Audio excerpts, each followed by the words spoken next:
రండి ఈ సమయంలో బైబిల్ పట్టణంలో భాగంగా వస్తుందా? ఇప్పుడు చూపిస్తుందా? కొంచెం పెంచండి ఒకవేళ.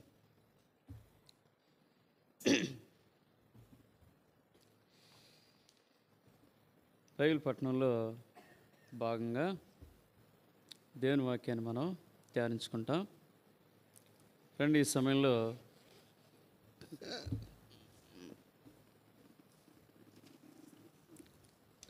ఎక్కడి వరకు వచ్చాం మనం? నిర్గమాకాండము 25వ అధ్యాయం అయిపోయింది. 26వ అధ్యాయాన్ని, ఈరోజు 27వ అధ్యాయాన్ని రెండింటిని మనం పూర్తి చేసుకోవాలి. 26వ అధ్యాయాన్ని మనం వచ్చిన తర్వాత మార్చి చదువుకుందాం. మరియు నీవు 10 తెరలతో ఒక మందిరమును చేయవలను. నీల ధూమ్ర రక్తవర్ణము గల పేనిన సన్నపు నారతో వాటిని చిత్రకారుని పని అయిన కెరూబులు గల వాటిగా చేయవలను.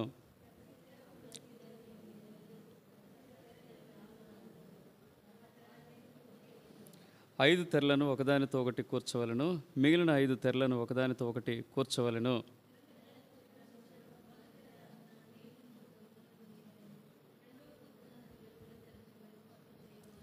ఒక తెరలో 50 కొలుకులను చేసి ఆ కొలుకులు ఒకదానితోనొకటి తగులుకున్నట్లు ఆ రెండవ కూర్పునందలి తెర అంచున 50 కొలుకులను చేయవలను.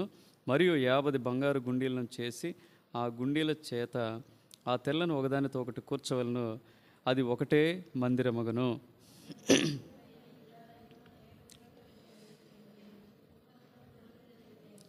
ప్రతి తెర పొడుగు 30 మూరలు, వెడల్పు 4 మూరలు.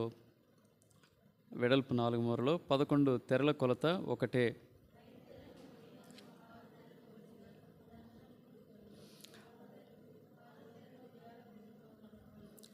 తెరల కూర్పునకు వెలుపలనున్న తెర అంచున 50 కొలుకులను, రెండవ కూర్పునందలి తెర అంచున 50 కొలుకులను చేయవలను.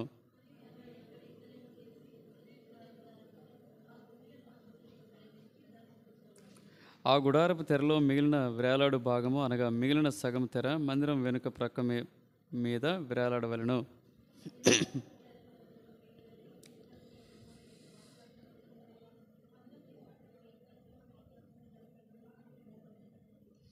మరియు ఎర్ర రంగు వేసిన పొట్టేళ్ల తోలతో పైకప్పును దాని మీదుగా సముద్రవచ్చల తోలతో పైకప్పును చేయవలను. పలక పొడుగు 10 మూరలు, పలక వెడల్పు 3.5 ఉండవలను.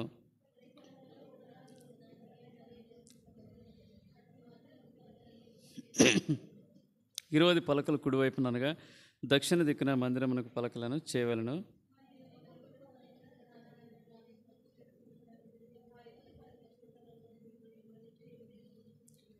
మందిరపు రెండవ ప్రక్కను అనగా ఉత్తర దిక్కున ఒక్కొక్క పలక క్రింద 2 దిమ్మలను, 20 పలకలను, వాటి 40 వెండి దిమ్మలను ఉండవలను. మరియు ఆ వెనుక ప్రక్కను మందిరం యొక్క మూలలకు 2 పలకలను చేయవలను.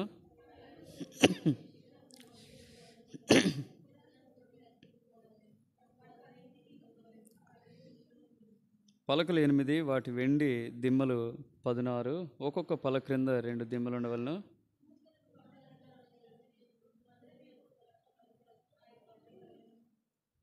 మందిరం యొక్క రెండో ప్రక్క పలకలకు 5 అడ్డకర్రలు, పడమటి వైపున మందిరం యొక్క ప్రక్క పలకలకు 5 అడ్డకర్రలను ఉండవలను.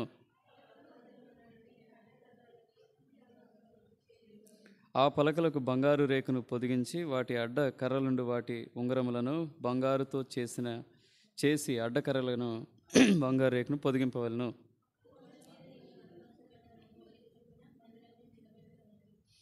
మరియు నీవు నీల ధూమ్ర రక్తవర్ణము గల ఒక అడ్డ తెరను పేనిన సన్న నారతో చేయవలను. అది చిత్రకారుని పని అయిన కెరూబులు గలదిగా చేయవలను.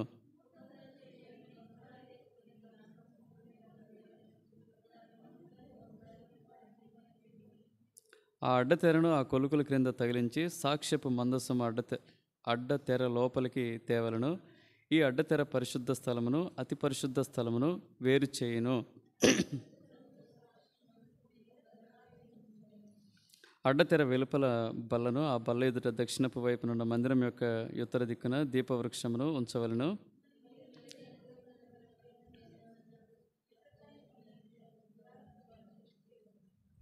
ఆ తెరకు 5 స్తంభములను తుమ్మకర్రతో చేసి వాటికి బంగారు రేకు పొదిగింపవలను.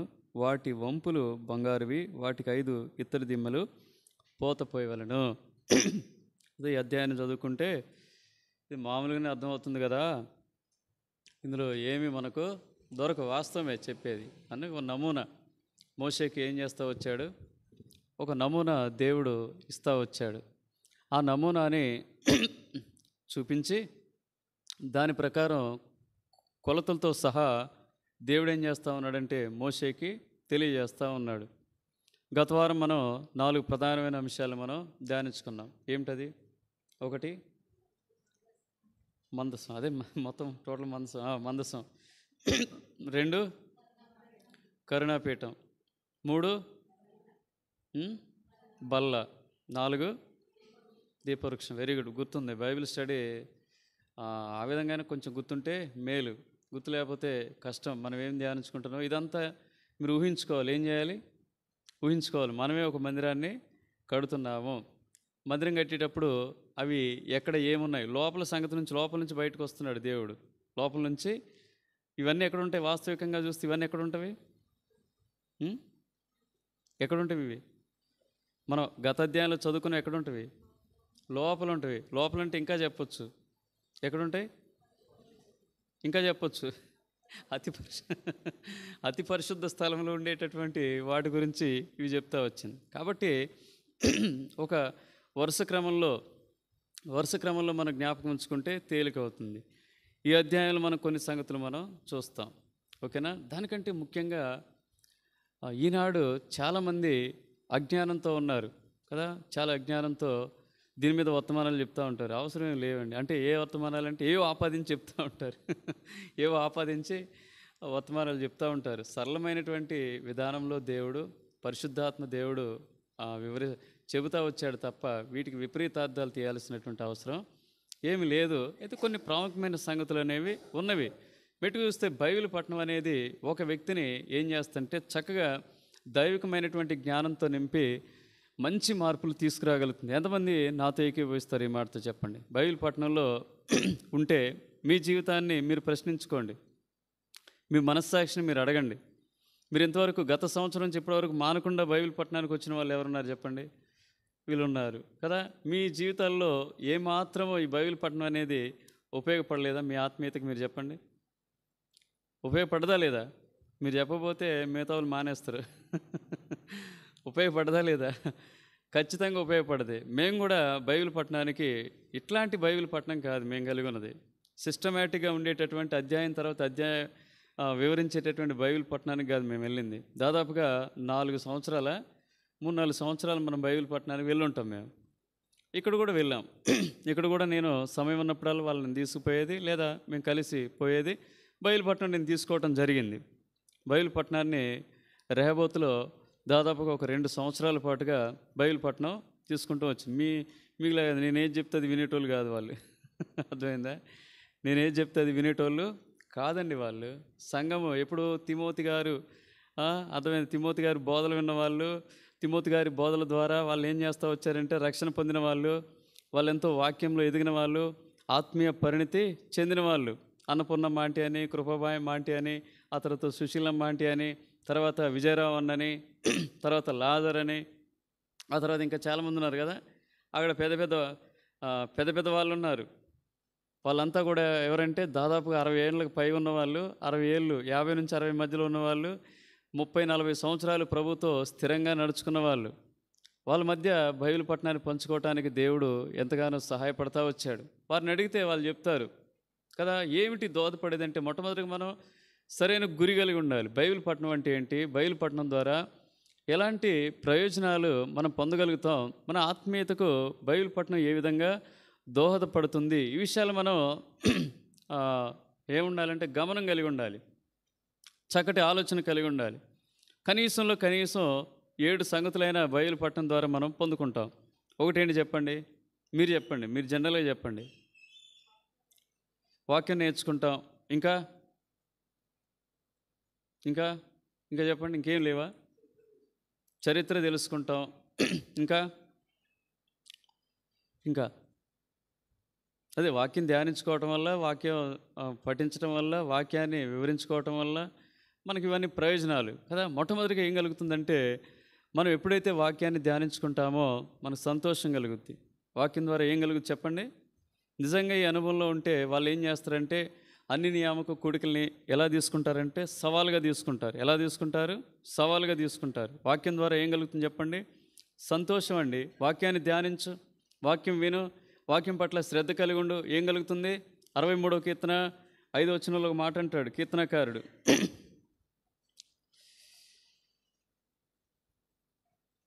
63వ కీర్తన 5వ వచనం, క్రొవ్వు మెదడు నాకు దొరుకునట్లుగా. అంతకుముందు వచ్చిన వద్దా? అది కూడా చదవండి. నా మంచము మీద నిన్ను జ్ఞాపకం చేసుకొని రాత్రి జాముల యందు నిన్ను ధ్యానించినప్పుడు క్రొవ్వు మెదడు నాకు దొరికినట్లుగా నా ప్రాణము తృప్తి పొందుచున్నది. నిజంగా బైబిల్ పట్టణం ఎంతమందికి క్రొవ్వు మెదడులా ఉంది చెప్పండి? క్రొవ్వు మెదడు తినిపోతున్నారా, లేకపోతే మీరు కఠినంగా వెళ్ళిపోతున్నారా, నిట్టూర్పుతో వెళ్ళిపోతున్నారా, లేదా బాధతో వెళ్ళిపోతున్నారా? అయ్యి ఎందుకు వచ్చాం అనవసరంగా, ఇంట్లో ఉండి ఒక సీరియల్ చూసినా అయిపోయేది ఈ సమయం, ఇంట్లో ఉండి ఏదైనా వండుకొని తిన్నా బాగుండేది ఈ సమయం, ఒకవేళ ఇటు లకారం పార్కుకు పోయినా బాగుండేది ఈ సమయం అనుకుంటున్నారు చెప్పండి? వాక్యం వినేటప్పుడు మనకేం కలగాలంటే, వాక్యం ధ్యానించుకునేటప్పుడు ఇలాంటి అనుభూతిలోనికి మనం రావాలి, ఇలాంటి అనుభవంలోనికి మనం రావాలి. అందుకనే మొదటి కీర్తన మొదటి వచనం చూడకనే చెప్పాలి. మొదటి కీర్తన మొదటి వచనం చెప్పాలి. దుష్టుల ఆలోచన చొప్పున నడవక, పాపులు మార్గమున నిలవక, అపహాసకులు కూర్చుండు చోటన కూర్చుండక, ధర్మశాస్త్రమును దివారాత్రమును ధ్యానించేవారు ఎలా ఉంటారంట? బాధగా ఉంటారా, సంతోషంగా ఉంటారా? పచ్చగా ఉంటారండి. పచ్చగా ఉంటారు, తృప్తి కలిగి ఉంటారు, సంతోషం కలిగి ఉంటారు, ఆనందం వారి జీవితాలు ఉంటుంది. మొట్టమొదటిగా దేవుని వాక్య ధ్యానం, ఇలాంటి బైబిల్ పట్టణాలు నీలో నాలో ఏమి నింపుతాయంటే సంతోషాన్ని నింపుతాయి. మన దేవుడు ఇంత గొప్పవాడా అనే సంగతి మనకు తెలియజేస్తుంది. మన దేవుని యొక్క చరిత్ర ఇంత అద్భుతమైనదా అనే సంగతి మనకు బయలుపరుస్తుంది. రెండోదిగా ఏం తెలియజేస్తుందంటే సత్యం అండి. ఎంతమంది అబద్ధాలు ఉన్నారు కదా, ఎంతమంది అబద్ధాలు చిక్కున్నారు చెప్పండి? ఒక్కసారి బైబిల్ చదువుకుంటే, నిజంగా చెప్తున్నాను కదా, కొన్ని మందిరాలకు పోయేటోళ్ళు ఏమంటారంటే కాండ్రించి ఏం చేస్తారు తెలుసా? కాండ్రించి ఏం చేస్తారు? కాని స్థలాలకు పోతున్న వాళ్ళు ఏమంటారు చెప్పండి? థూ, ఇంతవరకు ఇదే నేను చేసింది భక్తి అంటారు. ఎప్పుడు చదువుకుంటే ఇది. ఎందుకు యోహాను 17:17 ఏం చేస్తా? సత్యమందు వారిని ప్రతిష్ఠించుము, నీ వాక్యమే ఇది సత్యం తెలియజేస్తే. ధ్యానించుకోక ఎవరో తాత ముత్తాత చెప్పాడు కదా, మేము అప్పటి నుంచి పోతున్నాం, ఉపయోగం లేదు. ఇది ఒక్కసారి చదువుకున్నావా? ఇది నా ప్రశ్న, నేను సవాల్ చేసే ప్రశ్న ఏంటంటే, ఎప్పుడైనా చదువుకున్నావా చెప్పు? ఇది చదువుకున్నదోను వాళ్ళు చెప్పేది ఒకేలా ఉందా? ఎప్పుడైనా ఆలోచించావా చెప్పు? లేకనే ఏం చేస్తున్నారు చెప్పండి? వాడు ఏది చెబితే వీళ్ళు అది చేస్తూ ఉంటారు. అర్థమైందా? ఏ చేయమంటే అది చేస్తూ ఉంటారు. అర్థమైందా? కింద కూర్చోమంటే కింద కూర్చోమంటారు. అర్థమైందా? మోకరించమంటే మోకరిస్తూ ఉంటారు. అడు తిరగమంటే అడు తిరుగుతారు. వెళ్దామంటే వెళ్దామంటారు. సమాధుల దగ్గర పోదామంటారు. క్యాండిల్స్ వెలిగిద్దామంటే ఏమైనా ఉన్నాయా ఇవి? ఎప్పుడైనా నీకు గమనం ఉందా చెప్పండి? ఎప్పుడైనా నీకు ఆలోచన ఉందా చెప్పండి? సత్యం అండి. వాక్యం అనేది ఏంటి? సత్యం. సత్యంలోనికి నేను నడిపిస్తుంది. అర్థమైందా? నేను చదువుకున్న తర్వాత అసలు నేను అనుకున్నాను, అరే బాబు, మా ఊర్లో చూసిన మందిరాలు, ప్రతి ఊర్లో ఉన్న మందిరాలు ఏమనుకున్నాను? దీనికి విరోధంగా సాతానుడి యొక్క మోసం. అది ఎవరి మోసం? ఇది సాతానుడు మోసం చేశాడు. దీన్ని చదవకుండా, ఒకవేళ సత్యం చెప్పిన దాన్ని వినకుండా, సత్యానికి నువ్వు లోబడకుండా నిన్ను మోసం చేశాడు. ఆ మోసంలో ఏం చేస్తున్నావు? నువ్వు కొనసాగుతూ ఉన్నావు. కాబట్టి రెండోదిగా వాక్య ధ్యానం ఉంటే, ఇలాంటి బైబిల్ పట్టణం ఉంటే నీకేం కలుగుతుంది చెప్పండి? సత్యము. సత్యంలోనికి, సర్వ సత్యంలోనికి నువ్వు వెళ్ళగలిగేటటువంటి ఆస్కారము ఉంటుంది. అందుకనే బెరేలోని వాళ్ళ సంఘం ఎంత అపోస్తుల కార్యాల్లో రాయించి పెట్టాడు పరిశుద్ధాత్ముడు. నువ్వు వినేవాడిగా ఉండొద్దు. అర్థమైందా? ఏది చెప్తుంది నమ్మేవాడిగా ఉండొద్దు. ఇంటికి వెళ్ళిన తర్వాత ఏం చేయాలి? అపోస్తుల కార్యాలు 17వ అధ్యాయం 10-11 వచనాలు ఏం చేయాలి చెప్పండి? దీవెనన్ను ఏం చేయాలి? ఏది పడుతుంది నమ్మటానికి ఆస్కారం లేదండి. అందుకనే కదా ఒక ఆయన ఫూల్ పృథ్వీ, నేను ఆయన పేరు మార్చలేను, ఫూల్ పృథ్వీ ఏం చేస్తున్నాడు ఇక్కడ? ఏదో తైలాభిషేకం అంటా ఉన్నాడు. ఏదో తైలాభిషేకం, ఆ అభిషేకం ఎట్లొస్తారో తెలుసా? ఎస్ఆర్ గార్డెన్లో నిండిపోతారండి. బుర్ర ఉంటే కదా క్రైస్తవులకి, జ్ఞానం ఉంటే కదా క్రైస్తవులకి కదా. ఇంకొక ఆయన ఎవరు? బొమ్మ తేజ. నేను పేరు మార్చాను. ఏం పేరు? బొమ్మ తేజ. వాళ్ళు పేర్లు వింటే మరి బాధపడతారు కదా. బొమ్మ తేజ. ఈయనేం చేస్తాడట?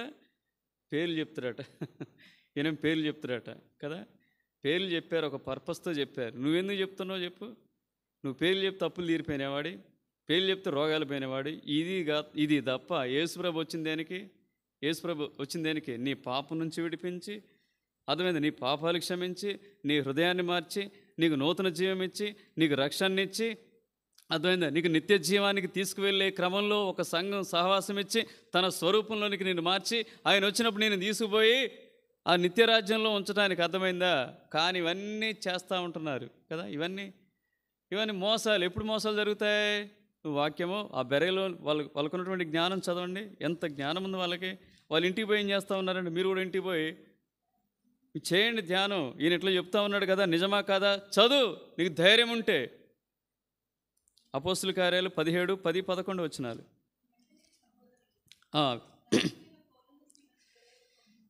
పౌలును సీలను బెరేగ పంపించిరి. వారు వచ్చి యూదుల సమాజ మందిరంలో ప్రవేశించిరి.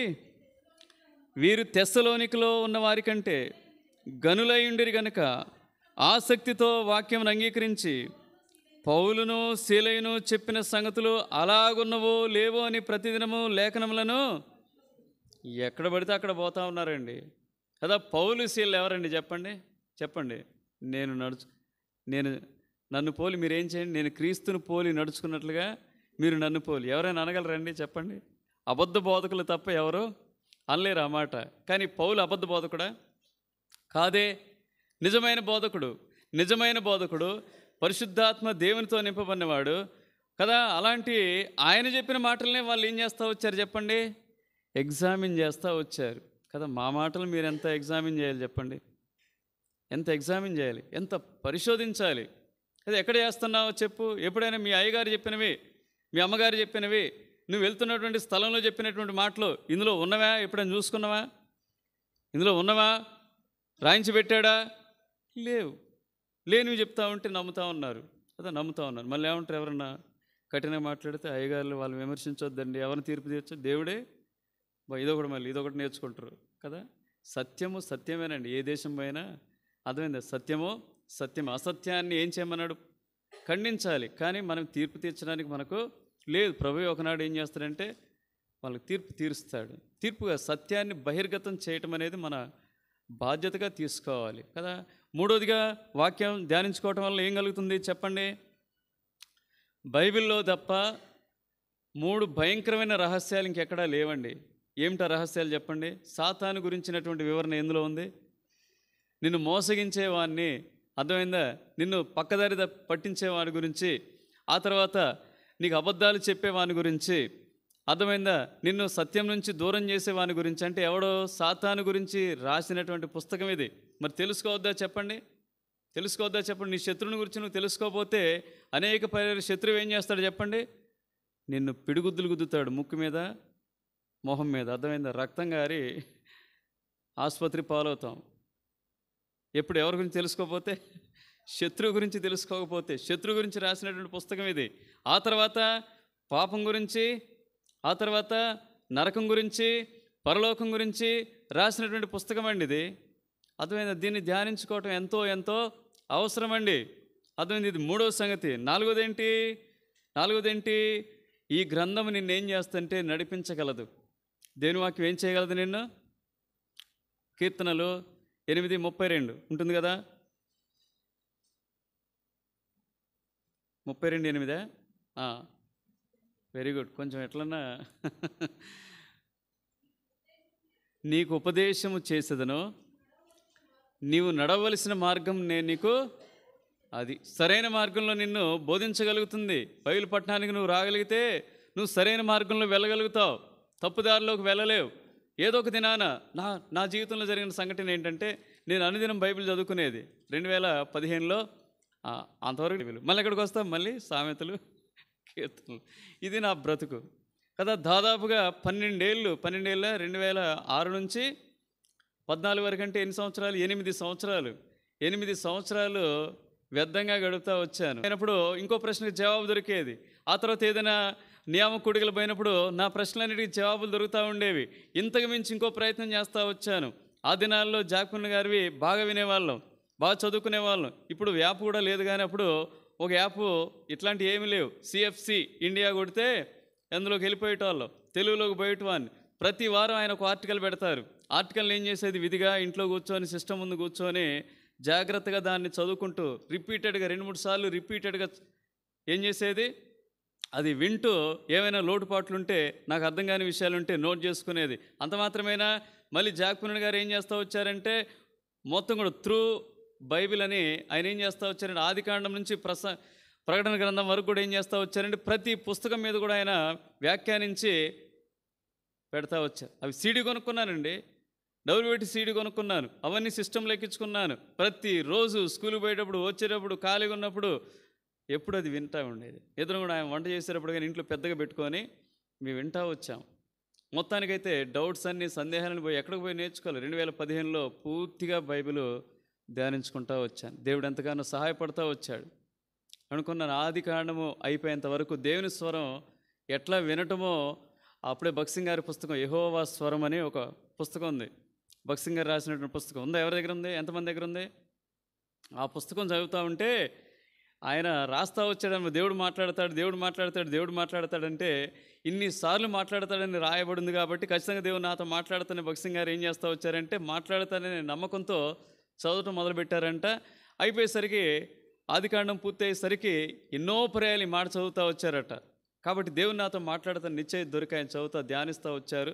దేవుడు తనతో మాట్లాడాడు, నాతో కూడా మాట్లాడతాడా అని ఆశతో నేనేం చేస్తూ వచ్చానంటే సిమిలర్గానే అట్లనే కొంత దూరం ట్రావెల్ అయిన తర్వాత దేవుడు నాతో మాట్లాడినటువంటి అనుభవంలోనికి నేను వచ్చాను. చక్కగా తేటగా అండి, అరమరికలు ఏం లేవు, తేటగా స్పష్టంగా దేవుని వాక్యం బోధపరుస్తూ వచ్చాడు.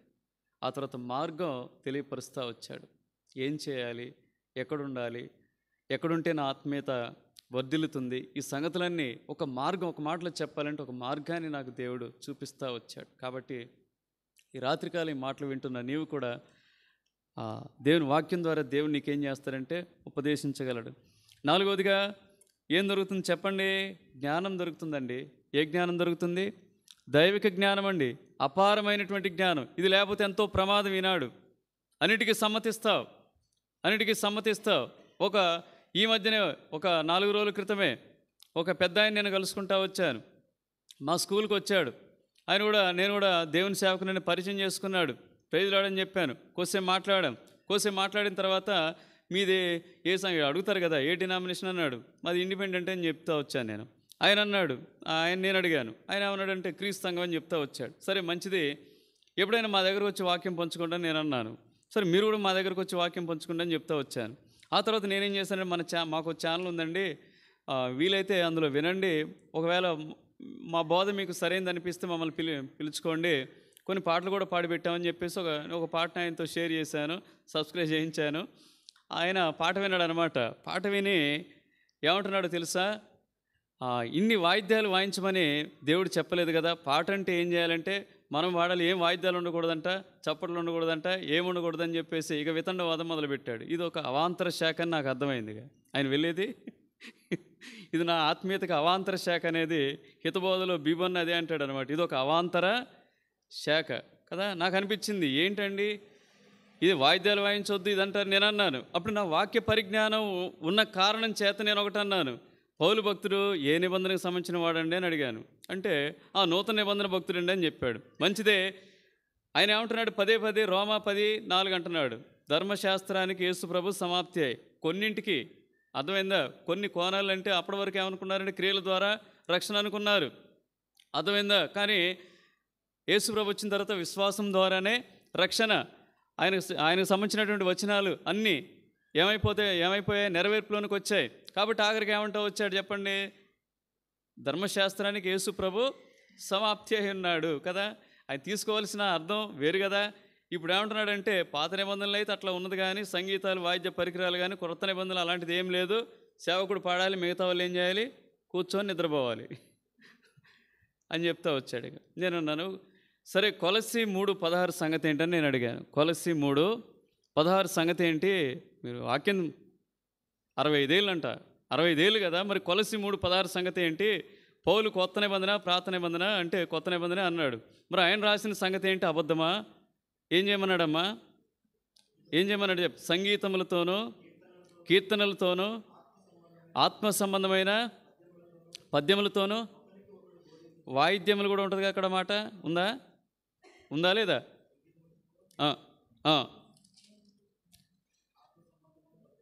పద్యములతోనూ బోధించు, బుద్ధి చెప్పుచు, కృపాసహితముగా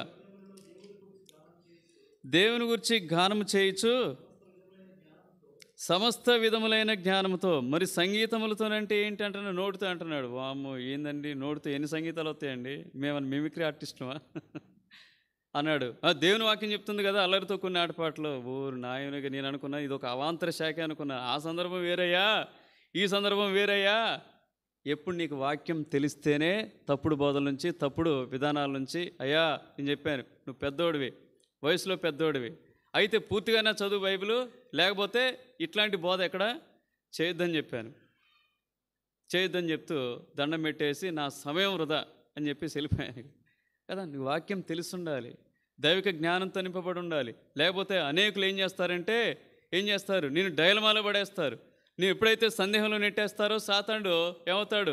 ప్రత్యక్షమవుతాడు.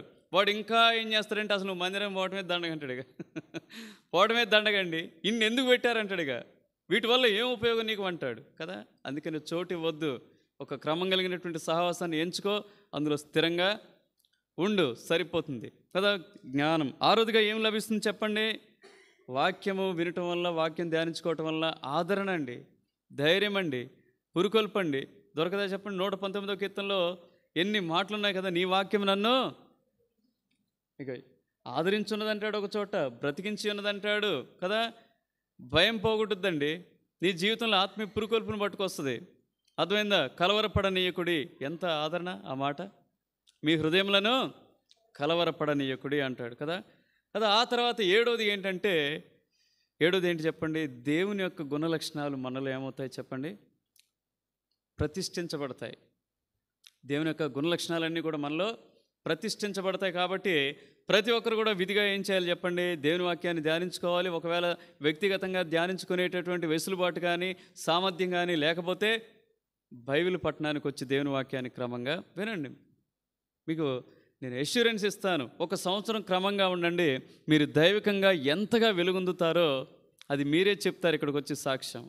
కాబట్టి క్రమంగా రండి, ఆత్మీయంగా మేలు పొందండి. ఇక్కడ కూడా ఈ అధ్యాయంలో మరొక 4 సంగతులు మనం చూస్తాం. ఏంటంటే మొట్టమొదటిగా ఏముంది చెప్పండి? మొదటి వచనంలోనే ఉంది. నిర్గమాకాండము 26వ అధ్యాయం మొదటి వచనమే. త్వరగా ధ్యానించుకుంటాం.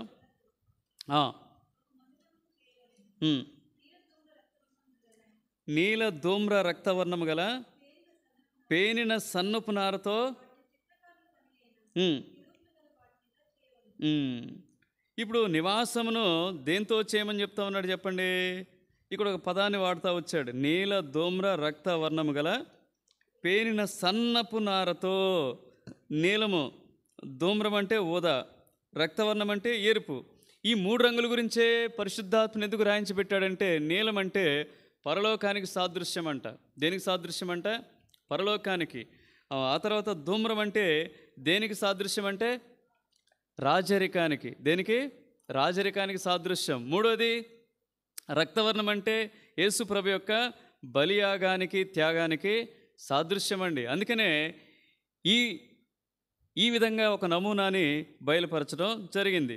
దానికి ఉన్నటువంటి ప్రాముఖ్యత ఏంటంటే, సన్నపు నార దేనికి సాదృశ్యంగా ఉంది? ఎవరైనా చెప్పగలరా? ప్రత్యేకంగా పరిశుద్ధత. ఇంకా ప్రకటన 19 సమయం పోనీకుండా రండి. ప్రకటన 19:8 నీతి క్రియలండి. అర్థమైందా? దేనికి? ఆమె ధరించుకున్నటకు ప్రకాశములకు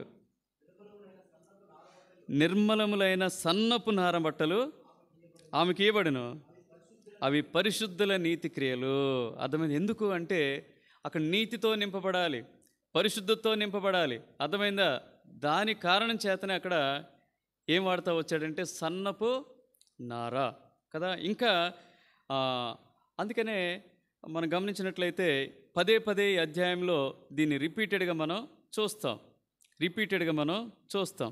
ఆ తర్వాత రెండోదిగా గమనిస్తే మొదటి 7 వచనాల్లో ఇవే మనం దాని కొలతలు గమనిస్తే తెరపొడవు ఎంత ఉండాలంట 28 మూరలు. వెడల్పు ఎంత ఉండాలని చెప్తా ఉన్నాడు? 4 మూరలు కదా. ఒక తెరలకు ఎన్ని కొలుకులు ఉండాలని చెప్తా ఉన్నాడు? 50 కొలుకులు కదా. వాటన్నిటి కలిపి మొత్తం ఎన్ని గుండీలు ఉండాలని చెప్తా ఉన్నాడంటే 50 గుండీలు కదా. 50 గుండీలు కూడా దేంతో తయారు చేయాలని చెప్తా ఉన్నాడు? 50 గుండీలు దేంతో తయారు చేయాలండి? ఉంది కదా అందులోనే, బంగారముతో కదా. బైబిల్లో ఒక 3-4 లోహాలు ఉంటాయి. ఏమిటా లోహాలు చెప్పండి? బంగారము, వెండి, ఇత్తడి, ఇనుము. ఈ 4 ప్రధానమైన లోహాలు. వెరీ గుడ్, మంచి చెప్పింది. ఈ 4 లోహాలకి ఒక ప్రత్యేకత ఉంది. బంగారం దేనికి గుర్తు? దైవత్వానికి గుర్తు. అర్థమైందా? బంగారం దేనికి గుర్తండి? దైవత్వానికి గుర్తు. అర్థమైందా? ఆ తర్వాత రెండోదిగా వెండి దేనికి గుర్తండి? విమోచన క్రయధనం. విమోచనకు గుర్తు ఏంటంటే వెండి. మూడోదిగా ఇత్తడి దేనికి గుర్తు? తీర్పు. ఓకే, ఆఫ్ కోర్స్ కొంత. ఇంకా గట్టిగా ఉంటుందండి, దృఢంగా ఉంటుంది ఇత్తడి. ఎప్పటికి పాడు కాదు అది. అర్థమైందా? దృఢంగా ఉంటుంది, గట్టిగా ఉంటుంది. దాన్ని ఏం చేస్తారంటే బలిపీఠానికి, సరే తర్వాత మనం చదువుకుందాం, కూలంకషంగా చెప్తున్నారు. తర్వాత ఇనుము కూడా దాదాపుగా ఎలా ఉంటుందంటే బలంగా ఉంటుంది, స్ట్రాంగ్గా ఉంటుంది. అవునా? గట్టిగా ఉంటుంది. ఏమైనా వాడుకోండి పదాలు. ఈ లోహాలు వాడుతున్నట్టుగా మనం చూస్తాం. దీని గురించి అయిపోయింది. గుండీలు బంగారంతోనంట కదా. ఎవరైనా బంగారు గుండీలు పెట్టుకున్న వాళ్ళని చెప్పండి. అంత బంగారం ఉంటే ఇక్కడ ఎందుకుంటాం? మందిరం వద్దు, దేవుడు వద్దు అని అనుకుంటాం కదా. డబ్బులు ఉన్న వాళ్ళు రారండి మందిరానికి, గుర్తుపెట్టుకోండి. బాగా డబ్బులు ఉన్న వాళ్ళు ఏం చేస్తారు చెప్పండి? మందిరానికి రారండి కదా. చాలామంది ఏమంటారంటే అదే వాళ్ళకి దేవుడు అయిపోతాడు, అదే వాళ్ళకి దైవం అయిపోద్ది. కాబట్టి డబ్బు ఉంది కాబట్టి, ధనం ఉంది కాబట్టి, బంగారం ఉంది కాబట్టి వాళ్ళు దేవుని మందిరానికి ఎక్కువ రావడానికి ఇష్టపడరు. సాతానుడు వారిని మోసగిస్తాడు కదా. ఇక్కడ ఆ మందిరం యొక్క నిర్మాణాన్ని గమనించినట్లయితే ఇవి ఎక్కడ తెరలంటే గుర్తుపెట్టుకోండి, ఎక్కడ తెరలంటే చుట్టూ తెరలు. ఇవి ఎక్కడ తెరలు? చుట్టూ తెరలు. మొదటి అధ్యాయం 7వ వచనం వరకు కూడా చుట్టూ తెరలను మనం చూడగలుగుతాం. ఇప్పుడు 7-13 వచనాలు చదువుకుందాం. 7-13 వచనాలు. మరియు మందిరము పైకి వచ్చేస్తున్నాం. మందిరం పైన గుడారముగా మేక వెంట్రుకలతో తెరలు చేయవలెను, 11 తెరలను చేయవలెను. ప్రతి తెర పొడవు 30 మూరలు, వెడల్పు 4 మూరలు, 11 తెరల కొలతలు ఒకటే. ఇవి చాలు. ఇప్పుడు వీటి గురించి మేక వెంట్రుకలతోనే ఎందుకు చేయమని చెప్పాడు చెప్పండి? పై కప్పు అంటే పైన వేసేటటువంటి తెరలు చెప్పండి. మేక వెంట్రుకలు ఎందుకు తీసుకున్నాడు చెప్పండి? మేక వెంట్రుకలకు ఎలాంటి విలువ ఉండదండి. మేక వెంట్రుకలు ప్రభు యొక్క జీవితాన్ని ప్రతిబింబిస్తాయి. ఇవన్నీ కూడా వాటికి ఏం విలువ ఉండదు, సాధారణమైన జీవితానికి గుర్తుగా ఉంటాయి. ఆ తర్వాత పేదరికానికి అవి గుర్తుగా ఉంటాయంట. క్రీస్తు మహిమను ఎప్పుడు కూడా ఎలా ఉంటాయి? అవి దాచిపెట్టే వాటిగా ఉండేటటువంటి ఆస్కారం, ఉండేటటువంటి అవకాశం వాటికి ఉందంట. ఆ తర్వాత ఏం చేస్తూ వచ్చారంటే వాటి యొక్క కొలతలు మనం, అందుకని మీరు గమనించినట్లయితే యేసు ప్రభు యొక్క లక్షణాలు, ఆయన ధనవంతుడైండి మన కొరకు ఏమైపోయాడంట? దరిద్రుడైపోయాడు. ఫిలిప్పి 2:6 అంటాడు ఆయన తగ్గింపు కలిగిన వాడుగా అంటాడు. యెషయా 53 అధ్యాయాలు చాలా ఉంటాయి ఆయన కొరకు. ఏమంటాడు? వదకు తీసుకురాబడిన గొర్రెపిల్ల. ఇవన్నిటినీ కూడా ప్రతిబింబించే విధంగా వాళ్ళు ఏం చేస్తూ వచ్చారంటే, దేవుడు ఏం చేస్తూ వచ్చారంటే ఈ మేక వెంట్రుకలతో తయారు చేయబడినటువంటి తెరలను వాడమని చెబుతున్నట్లుగా ఏం చేస్తారంటే బైబిల్ పండితులు చెబుతారు. ఆ తర్వాత ఒకటి వాడమంటా వచ్చాడు. ఏంటవి? పొట్టేళ్లతో. ఇదంతా మనం చదువుకుంటే కొలతలన్నీ ఇస్తాడండి. కొలతలు మనకు తెలిసిన 14 వచనం చదవండి. మరియు ఎర్ర రంగు వేసిన పొట్టేళ్ల తోలతో పైకప్పును, దానికి మీదుగా సముద్రవత్సల తోలతో పైకప్పును వేయవలెను. వెంట్రుకలతో వేసినటువంటి ఆ యొక్క తెరలు ఉన్నప్పటికీ కూడా పైకప్పు మాత్రం దేంతో వేయాలని చెప్తా ఉన్నాడు? పొట్టేళ్ల తోలుతో పైకప్పు వేయమన్నాడు. ఎందుకు తోలుతో వేయాలి చెప్పండి? అవి ఏం వర్షం వచ్చినా ఏమొచ్చినా ప్రొటెక్షన్ వాటితో ప్రత్యేకంగా ఉంటాయి. ఆ తర్వాత రెండోది, అది కూడా యేసుప్రభు యొక్క బలియాగానికి అవి గుర్తుగా మనం చూస్తాం. మనకు అర్థం ఈ ఈ ఈ మొదటి 14 వచనాల్లో ముఖ్యమైన అంశాలు ఏంటంటే, ఒకటేంటి, సన్నపు నార బట్టలతో తెరలు. రెండోదిగా పైకప్పు ఒకటేమో మేక వెంట్రులతో చేసినటువంటి తెరలు. ఎన్ని తెరలు అవి? 11 తెరలు. కానీ ఇక్కడ గమనిస్తే ఆఖరికి పైకప్పు దేంతో వేయాలంటే పొట్టేళ్ల తోలతో, అదే ఎర్ర రంగు వేసిన పొట్టేళ్ల తోలతో పైకప్పును, దానికి మీదుగా సముద్రవత్సల తోలతో పైకప్పును వేయవలను. ఇప్పటివరకు మనకు అయిపోయింది. కన్స్ట్రక్షన్ ఏమవుతుందంటే తెరలు కట్టారు, దానిపైన వెంట్రుకలతో వేశారు. ఇప్పుడు దానిపైన ఏం వేశారంటే ఏం వేశారు చెప్పండి? పొట్టేళ్ల చర్మంతో, ఆ తర్వాత సముద్రవత్సలతో పైకప్పు వేయటం జరిగింది. ఇప్పుడు రండి 15 నుంచి 30 వచనాల వరకు కూడా మనం గమనించినట్లయితే తుమ్మకర్రతో చేయబడినటువంటి అక్కడ చదవండి, 15 వచనం చదవండి. మరియు మందిరమునకు తుమ్మకర్రతో నిలువ పలకలు చేయవలను. పలక పొడుగు 10 మూరలు, పలక వెడల్పు 3.5 ఉండవలెను. ఇప్పుడు ఏం చేయమంటా వచ్చాడంటే, ఇవన్నీ కూడా మరి ఆగుతాయా చెప్పండి? ఆగుతాయా చెప్పండి? సపోర్ట్ లేకుండా ఆగుతాయా? ఆగు. కాబట్టి ఏం చేయమంటున్నాడంటే తుమ్మకర్రలతో నిలువు పలకల్ని చేయాలి. దాని కొలతలు ఇచ్చాడు. పొడవేమో 10 మూరలు, వెడల్పేమో 3.5. వాటి కింద 40 దిమ్మలు, వెండి దిమ్మలు వేసినట్లుగా మనం చూస్తాం. ఇదంతా ఏ విధంగా జరుగుతూ వచ్చిందంటే, కొండ మీద దేవుడు మోషేకి ఇచ్చినటువంటి దర్శనం చొప్పున ఇదంతా కూడా మీరు చదువుకుంటే ఇందులో మనం నేర్చుకోవాల్సినటువంటి విషయాలు ఏమీ ఉండవు. అవన్నీ ఏ విధంగా అమర్చారో ఆ సంగతులు మాత్రమే మనం చూస్తాం. ఇవి ఆధారంగా తీసుకొని ఆ తర్వాత మనం అనుకుంటే ఈ మందిరం అనుకుంటే స్విచ్ బోర్డులు, బల్లలు, ఆ తర్వాత ఆధారాలు ఏవైతే హ్యాంగర్స్, అట్లనే ఇవి కూడా ఏం చేస్తూ వచ్చింటే వాటిని ఆధారంగా చేసుకొని ఆ తెల్లన్నింటినీ కూడా అమర్చినట్లుగా, పేర్చినట్లుగా మనం చూడగలుగుతాం. ఎప్పటి వరకు అది? 30వ వచనం వరకు కూడా. 30వ వచనం చదవండి. అప్పుడు కొండ మీద నీకు కనపరచబడిన దాని పోలిక చొప్పున మందిరమును నిలువబెట్టవలెను. ఎప్పటి వరకు ఉందండి ఈ మందిరం చెప్పండి? ఇది మొదలుకొని ఎప్పటి వరకు ఉంది మందిరం చెప్పండి? వాళ్ళ మధ్య దీన్నే మొత్తానికి ఆఖరికి ఏమంటారంటే ట్యాబర్నాకిల్ అండి. ఏమంటారు? అదేనా? ప్రత్యక్ష గుడారం అంటారు దీన్ని. ఆఖరి దీనికి ఏం పేరు పెట్టారు? ప్రత్యక్ష గుడారం. ఇదంతా అయిపోయిన తర్వాత ప్రత్యక్ష గుడారం లేదా సాక్ష్యపు గుడారం ఏం చెప్తూ ఉంటారు కదా. అయితే ఎప్పటి వరకు ఉంది చెప్పండి? ఎప్పటి వరకు అంటే చాలా కాలంగా కూడా ఇంత నమూనా మనకు అనిపిస్తుంది. ఇది ఏం చేయాలి చెప్పండి? లేవీలు లోపల మోసుకుపోతారు. మళ్ళీ ఎక్కడికైనా పోయిన తర్వాత దేవుని మేఘం ఆగిపోయిన తర్వాత వాళ్ళు ఏం చేయాలి? ఇదంతా నమూనా మళ్ళీ అక్కడ ఎంత కష్టం కదండి. మనం అనుకుంటున్నాం చాలా తేలిగ్గా. మీరు ఒకసారి ఊహించండి, ఈ సెటప్ అంతా తీసుకుపోయి వాళ్ళు ప్రతిరోజు ఏం చేయాలి చెప్పండి? ప్రతిరోజు కూడా చేయాలి కదా. ఇది ఎంతో ప్రయాసతో కూడుకున్నది. కానీ దేవుడు తన ప్రజల మధ్య ఉండటానికి ఇష్టపడ్డాడు కాబట్టి వాళ్ళకి తప్పదు. ఎప్పటివరకు అంటే రండి 2వ సమూయేలు గ్రంథము.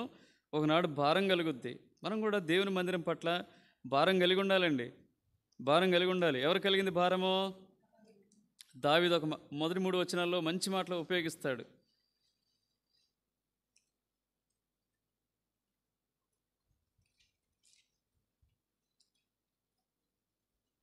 మొదటి 3 వచనాలు చదవండి.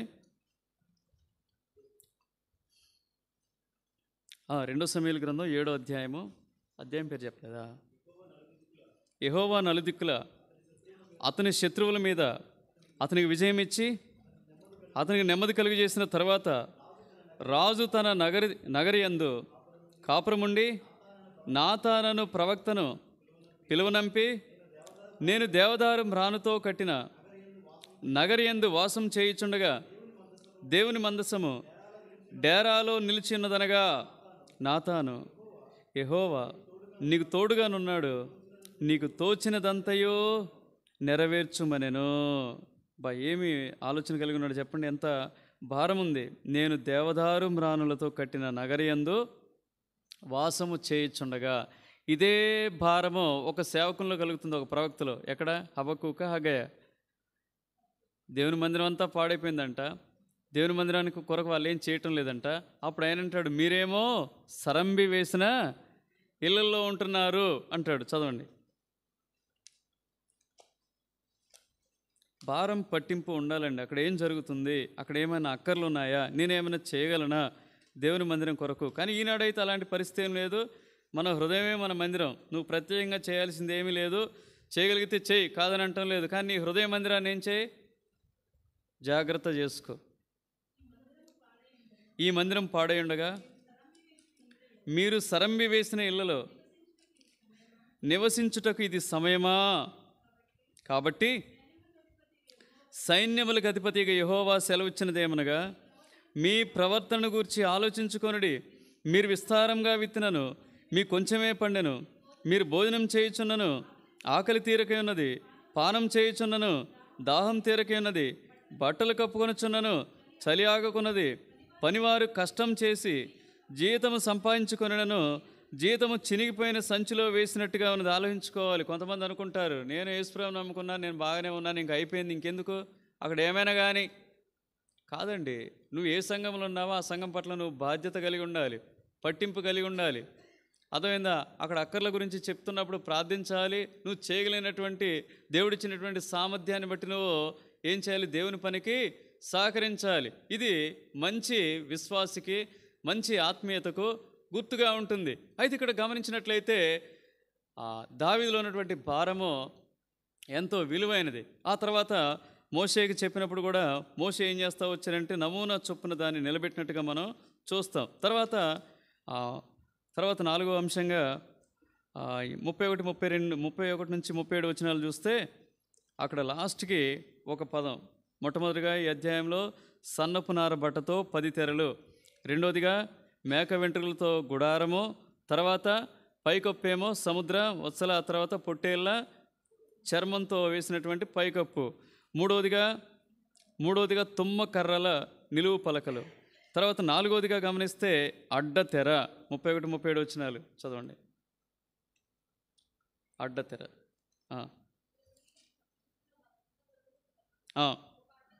ఒక అడ్డతెరను పేనిన సన్ననారతో చేయవలెను, అది చిత్రకారుని పని అయిన కెరూబులు గలదిగా చేయవలెను. కదా, ఎంత చక్కగా దేవుడు చెప్తా ఉన్నాడంటే అది మామూలుగా ఉండకూడదు, అది చక్కగా చిత్రకారుని పని అయిన కెరూబులు గలదిగా చేయవలని చెబుతా వచ్చాడు కదా. ఈ అడ్డతెర దేనికండి? అడ్డతెర దేనికి? లోపల విభజన జరుగుతూ ఉంది. లోపల ఏం జరుగుతూ ఉంది? విభజన జరుగుతూ ఉంది. ఎందుకు? రెండు ఉంటాయి లోపల. ఏముంటాయి చెప్పండి? ఒకటేమో పరిశుద్ధ స్థలం, వెరీ గుడ్, పరిశుద్ధ స్థలం, అతి పరిశుద్ధ స్థలం కదా. రెండింటికి మధ్య ఏముండాలి చెప్పండి? ఈ అడ్డతెర. పరిశుద్ధ స్థలంలో ఎవరుంటారు? యాజకులే ఉంటారు. మరి అతి పరిశుద్ధ స్థలంలో ఎవరుంటారు? ప్రధాన యాజకుడు. పరిశుద్ధ స్థలంలో ఉంటాయి సాక్ష్యపు మందస్సు, ఇవన్నీ అక్కడ ఉంటాయండి, అక్కడ ఉంటాయి. అక్కడ ఎందుకు పోవాలి? పోయి చూసి రావటమా? ఇప్పుడు అదే చేస్తున్నారు ఇక, పోయి చూసి వస్తూ ఉంటారు. కొంతమంది ఏం చేస్తున్నారు? ప్రేయర్ టవర్స్ కడుతున్నారు, కొంతమంది పుణ్యక్షేత్రాలు కడుతున్నారు. ఎవరికి? క్రైస్తవులకు పుణ్యక్షేత్రాలు అంట. వాడు ఎవడో దొరికితే మాత్రం వాడిని తరిమి కొట్టాలి. క్రైస్తవులకు పుణ్యక్షేత్రాలు ఏంటండి? పుణ్యక్షేత్రాలు తీసుకుపోతారట. క్షేత్రాలు పుణ్యక్షేత్రం ఏంటి చెప్పండి? మానవుని హృదయమేనండి. ప్రభు చెప్పిన ఆజ్ఞలు పాటించు, ప్రభు అడుగు జాడల్లో నడుచుకో. అదే గొప్ప ధన్యత తప్ప వేరే ప్రత్యేకంగా యాత్రలు చేయాల్సిన అవసరం లేదండి. గుర్తుపెట్టుకోండి. అర్థమవుతుందా బిందు? లేవు క్రైస్తవులకు పుణ్యక్షేత్రాలు, లేవు యాత్రలు, లేవు మొక్కుబళ్ళు, లేవు. ఒకటి, నీ హృదయాన్ని ఎప్పటికప్పుడు వాక్య వెలుగులు ఏం చేయాలి? సరి చేసుకుంటూ, చక్కబెట్టుకుంటూ, దిద్దుబాటు చేసుకుంటూ ప్రభు యొక్క సారూప్యతలోనికి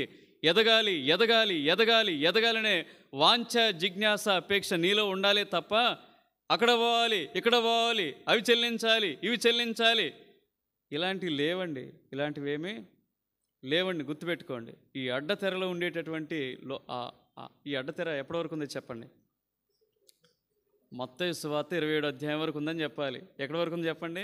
మీరు చెప్పేది కూడా కరెక్టే కదా. ఆయన సమాధిలో నుండి లేవగానే, అంతేనా? చనిపోయినప్పుడు కదా అనేక సూచ్యక్రియలు జరుగుతాయి. అందులో ఒకటి ఏంటంటే అడ్డతెర ఏమైంది? నడిమికి రెండుగా చీలిపోయాను కదా. అప్పుడు ఎవరు పోవటానికి ప్రవేశం దొరికింది? హెబ్రీ పత్రికలు అంటాడు కదా, మనం అందరం ఇప్పుడు ధైర్యం గలవారమే కృపాస్థానమునకు చేరుదం అంటాడు. ఇప్పుడు అందరండి, ఎవరైనా, నువ్వు ప్రధాన యాజకుడు ఎవరైనా కావచ్చు, ఎవరైనా అక్కడ పోవచ్చు, అతి పరిశుద్ధ స్థలానికి ఎవరైనా వెళ్ళొచ్చు. అందుకని నేను చెప్పేది ఒకటే, మీరు చక్కగా బ్రతకండి, ప్రభుకి ఆజ్ఞానుసారంగా జీవించండి, పరిశుద్ధత, నీతి, యథార్థత కలిగి జీవించండి. ఎప్పుడు కూడా ప్రభుకు మీ జీవితాల్లో తొలి స్థానం ఇవ్వండి. మీరు అప్పుడు ఏం చేయవచ్చు అంటే చెప్పండి, ఏం చేయొచ్చు? ప్రభుని అడగండి. ప్రభు చిత్తం చొప్పున దేవుని పని మీరు చేయటానికి అర్హులేనండి. దీనికేం పెద్ద బీబీటీహెచ్లు, ఎంబీటీహెచ్లు నేను అనుకుంటా, నా మటుకు నేను నమ్ముతాను. కొంతమందికి అవసరమేమో, అది నాకైతే తెలియదు. నా మటుకు నాకైతే ఇప్పటివరకైతే అవసరం కలగలేదు. ఎవరైనా చెప్పినా నేను వాడి జోలికి పోలేదు, నాకు అవసరం లేదు. నా దేవుడు కదా, తను పిలుచుకున్నప్పుడు తన వాక్యాన్ని నాకు ఇవ్వడా? తన వాక్యాన్ని ఇవ్వకుండా నేను ఇక్కడ ఎలా నిలబడగలను? ఎలా బోధించగలను? ఎలా నేర్పించగలను? కాబట్టి దేవుని మీద ఆధారపడితే దేవునికి సమస్తము సాధ్యమేనండి కదా. వాళ్ళు బోధించినా తప్పు బోధిస్తారేమో, కానీ యేసయ్య బోధిస్తే ఎక్కడా తప్పు బోధించలేవు. బోధించలేడు కూడా. అర్థమైందా? కాబట్టి నేను ఆయన దగ్గర నేర్చుకున్నాను. నేను సగర్వంగా చెప్పగలను, నా బోధకుడు ఎవరంటే ఎవరు? యేసయ్య నాకు బోధించాడు. అర్థమైందా? నాకు ఎవరు గ్రహింపించారు? పరిశుద్ధాత్మ దేవుడే గ్రహింపించారు. అదా, ఎవరు నన్ను తండ్రి అనే దేవుడు నాకు సహాయపడతా వచ్చాడు.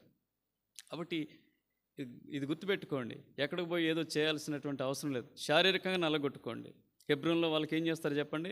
శారీరకంగా తగ్గించుకోవాలి, శరీరాన్ని అణిచివేసుకోవాలి, అదే శరీరాన్ని లోపరుచుకోవాలి. ఈ శరీరం ఏం చేస్తుందో తెలుసా?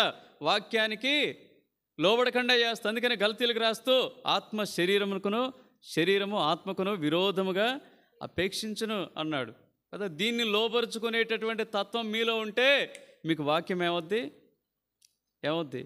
గ్రహింపులోనికి వస్తుంది. గుర్తుపెట్టుకోండి. ఇది పెరిగితే వాక్యం, మన శరీరం పెరుగుతుందనుకోండి, శరీరం ఉప్పొంగుతుందనుకోండి, కష్టం. అందుకనే మొదటి కొరింథీ 8 అధ్యాయంలో ఒక మాట అంటాడు కదా, ఏం చేస్తాడు చెప్పండి? జ్ఞానము ఉప్పొంగ చేయను, ప్రేమ క్షేమ. అప్పుడు ఏం చేస్తారంటే వాక్యానుసారం వాక్యం బాగా నేర్చుకున్న ప్రమాదం అండి. పరిశుద్ధాత్మని సహాయం లేకుండా వాక్యం నేర్చుకుంటే ఏమవుతామంటే ఇక ఏం చేస్తాం? పెద్ద పెద్ద సవాళ్ళు ఇసురుతాం, తోడగొడతాం. అది కూడా భారీ నష్టం. అట్లాంటిది కూడా వద్దండి. తల పెరుగుద్ది, ఏం పెరగదు? హృదయం పెరగదు. కానీ వాక్యం ద్వారా పెరగాల్సింది ఏంటి? విశాల హృదయం కావాలి, విశాల తల కాదు. విశాల తల పెరిగితే ఏమవుద్దంటే చంపేస్తాం అవతలతో. వాక్యంతో ఏం చేస్తాం? చంపేస్తాం. అక్షరము చంపుతుంది, ఆత్మ జీవింప చేస్తుంది. గుర్తుపెట్టుకోండి. కాబట్టి అది కాదండి కావాల్సింది. ఇప్పుడు మనం 4 సంగతులు చెబుతూ వచ్చాం. ఇప్పుడు మీకు అంత అర్థమైంది కదా. అడ్డతెర, సన్నపు నారతో పేరినటువంటి తెర, ఆ తర్వాత గుడారము, పొట్టేళ్ళ చర్మంతో చేయబడిన పైకప్పు, మీకు అర్థమైంది. ఇప్పుడు 27వ అధ్యాయాన్ని మనం, ఇందులో కూడా పెద్ద సంగతులు ఏం లేవు, మనం మార్చి చదువుకొని ముగించుకుంటాం.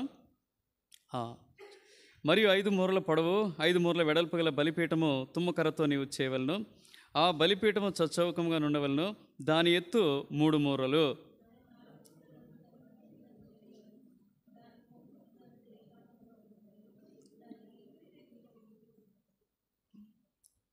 ఎక్కడి వరకు చదివారు? ఓకే. మరియు వల వంటి ఇత్తడి జల్లెడు, అదేనా? 3వ వచనం. దాని బూడిద ఎత్తుటకు కుండలను, గరిటెలను, గిన్నెలను, ముండ్ల అగ్ని పాత్రలను చేయవలను. ఈ ఉపకరణములన్నీ ఇత్తడితో చేయవలను.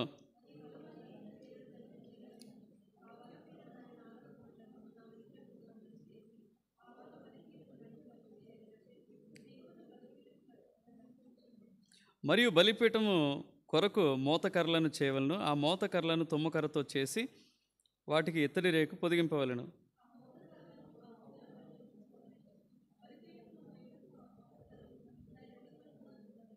పలకలతో గుల్లగా దాని చేయవలను. కొండ మీద నీకు చూపబడిన పోలికగానే వారు దాని చేయవలను. చాలు, ఇక్కడ వరకు చదువుకుందాం. దీన్ని మనం వివరించుకొని ముగించుకుందాం. సమయం లేదు కాబట్టి దీని సంగతి మనం చూద్దాం. ఇప్పుడు తర్వాత అంశం ఏంటి చెప్పండి? గుర్తుపెట్టుకోండి వరుసగా. ఒకటేంటి? మందసము. రెండోది కరుణాపీఠము. అవి ఎక్కడుంటాయి మీకు అర్థమయ్యాయి కదా. తర్వాత బల్ల, తర్వాత దీపవృక్షము, తర్వాత ఈ అధ్యాయంలో సన్నపు నార 10 తెరలు, సన్నపు నారతో పేరిన నీల ధూమ్ర రక్తవర్ణ 10 తెరలు. తర్వాత తర్వాత మేక వెంట్రుకలతో చేసినటువంటి తెరలు, తర్వాత పొట్టేళ్ల చర్మంతో ఎరుపు రంగు వేయబడినటువంటి పైకప్పు, తర్వాత సముద్ర వస్తువులతో కూడా రెండు కలిపి ఉంటాయి.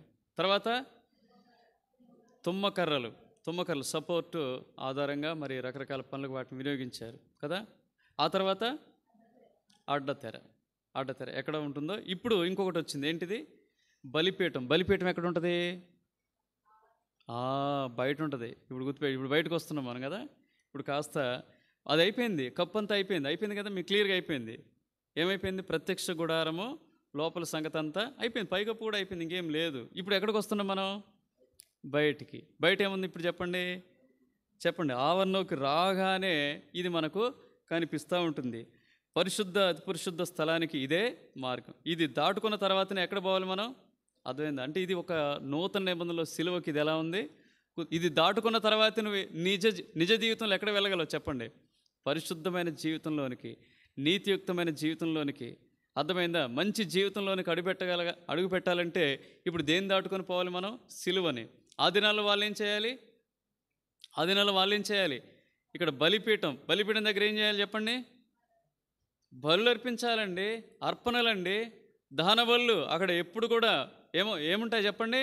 దహన బలులు, ఇంకా రకరకాల బలులన్నీ కూడా అక్కడే జరిగేవి. ఆ బలిపీఠం దేంతో తయారు చేయబడతా వచ్చింది?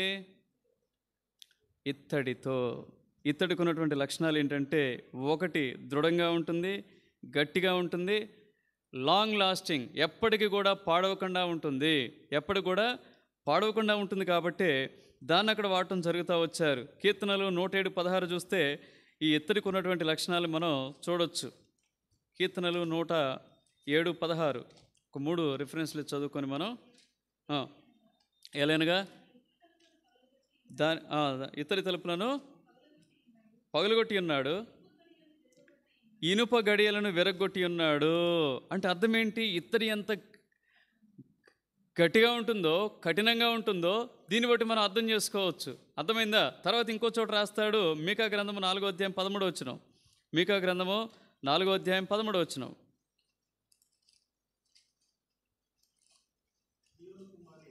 సియోను కుమారి, నీ శృంగము ఇనుపదిగాను, నీ డెక్కలు ఇత్తడివిగాను నేను చేయుచున్నాను. ఇత్తడి డెక్కలుంటే అసలు అరుగుతాయండి అవి? ఎంత తేలికండి అవిగా, పరుగులెత్తాయి కదా ఇత్తడి డెక్కలు ఉంటే. అసలు ఏమాత్రం కూడా నష్టపోవు, ఏమాత్రం కూడా అవి అరిగిపోవు, ఏమాత్రం కూడా అవి బాధను కలిగించవు, ఏమాత్రం కూడా పాడైపోవు అలాంటివి. ఇంకంటాడు, ఆనాడు ప్రాకారాలు దేంతో పోలుస్తూ వచ్చాడు? ఇర్మియా గ్రంథం 15వ అధ్యాయం 20వ వచనం. ఇర్మియా గ్రంథము 15వ అధ్యాయము 20వ వచనం.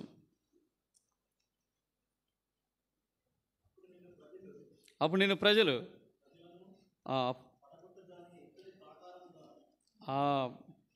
15:20 ఏముంది అక్కడ? అప్పుడు నిన్ను ఈ ప్రజలను పడగొట్టజాలని ఇత్తడి ప్రాకారముగా నేను నియమించదని ఇర్మియాతో చెప్తా ఉన్నాడు. ఓ ఇర్మియా, బ్రాస్. అందుకని మెడల్స్ ఏమిస్తారు చెప్పండి? మీరు ఒలింపిక్స్లో కానీ తర్వాత వాటిల్లో గోల్డ్ మెడల్ కూడా ఉంటుంది, తర్వాత సిల్వర్ మెడల్ కూడా ఉంటుంది. తర్వాత ఏమిస్తారు చెప్పండి? బ్రాంజా, బ్రాస్ అంటారు. ఇత్తడి అంటే ఏంటి? బ్రాస్ అని ఇంగ్లీష్లో బ్రాసే కదా. బ్రాసేనా అనేది? బ్రాసా ఏదైనా ఇత్తడే అనుకుంటాను. బ్రాస్ అన్నా ఇత్తడే, BRASS అనుకుంటున్నా. చూడండి ఇంగ్లీష్ బైబిల్లో ఎవరైనా ఉంటే చూడండి. ఇత్తడి కదా.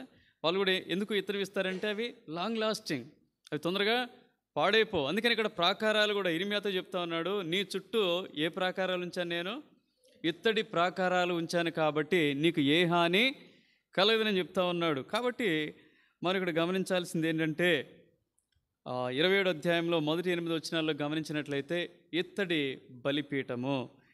బలిపీఠం దేనికి గుర్తుగా ఉందంటే సిలువకు సాదృశ్యంగా ఉంది. అక్కడ బలి అర్పణలు జరుగుతాయి, అక్కడ దహన బలులు ఇవన్నీ జరుగుతాయి. కాబట్టి అది ఆవరణంలో కదా, పరిశుద్ధ స్థలానికి అతి పరిశుద్ధ స్థలం బయట దాన్ని ఏర్పాటు చేయటం జరిగింది. అందులో ఏముంటాయి చెప్పండి? అక్కడ ఏముంటాయి చెప్పండి? కుండలు, గరిటెలు, గిన్నెలు, ముండ్ల కొక్కాలు, అగ్ని పాత్రలు. ఇవన్నీ దేంతో తయారు చేస్తారు? అన్నీ ఇత్తడితోనేనండి. గుర్తుపెట్టుకోండి, అన్నీ ఇత్తడితోనే. కొంతవరకు మనం ప్రత్యక్ష గుడారం యొక్క నమూనా కొంత మేరకు మనం నేర్చుకున్నాం. మర్చిపోవద్దు, రాసి పెట్టుకోండి, ఎక్కడైనా రాసి పెట్టుకోండి, వీటిని మర్చిపోవద్దు. మంచి సమాచారం, మంచి సమాచారం. మీకు ఇంకా ఎక్కువ వివరాలు కావాలంటే సత్యవేదంగా అంకుల్ ఒక పుస్తకం రాశారు. ఆ పుస్తకంలో అసలు ఈ మెటల్స్కి ఉన్నటువంటి వాల్యూ ఇవన్నీ రాయబడతా వచ్చింది. లేకపోతే దేవుని మందిరము, అదేనా దేవుని నివాస స్థలము అనేటటువంటి భక్సింగ్ గారి పుస్తకం ఒకటి ఉంది.